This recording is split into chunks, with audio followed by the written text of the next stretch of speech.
जेके रॉय फिल्म्स।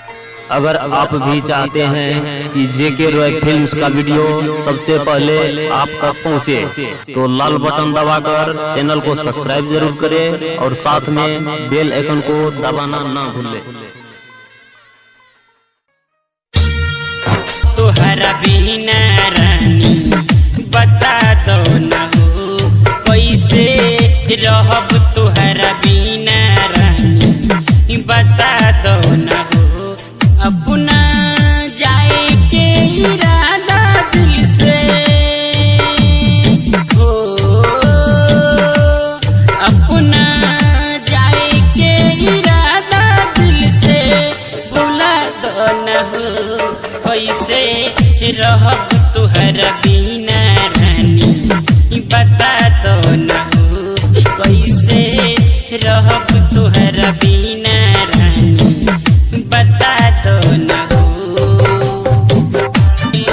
इज्जत बारू छोर हो, एक बार देख ले तू हमारा दूर हो।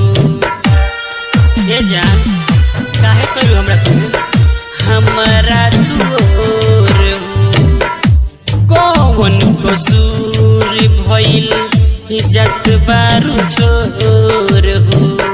एक बार देख ले तू हमारा दूर हो, जो हमन भइली बात गलती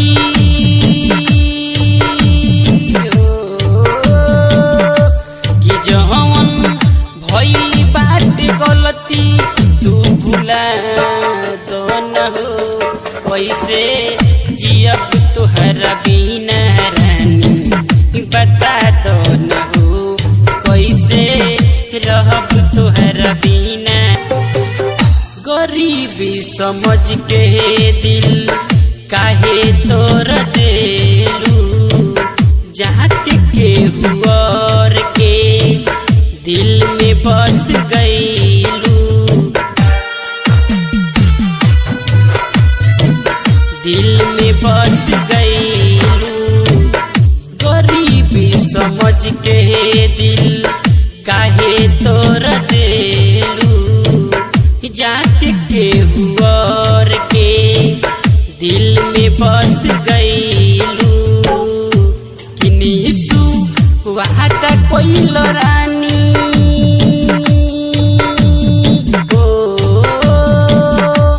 किनीसु वादा कोइल रानी तू भुला दो न हो कैसे रहब, तुहरा बिना रानी बता दो न हो कैसे जियब, तुहरा बिना। और नजर है अंजित तोहके ना भुला पाई, तोहर याद में बिनैया आंसू बहाई। रिपू राज के हाथवा हो,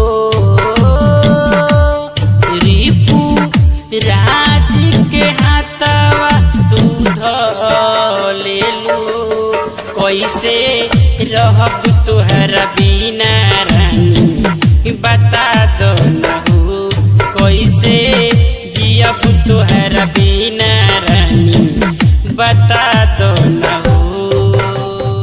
सत्यम रिकॉर्डिंग स्टूडियो।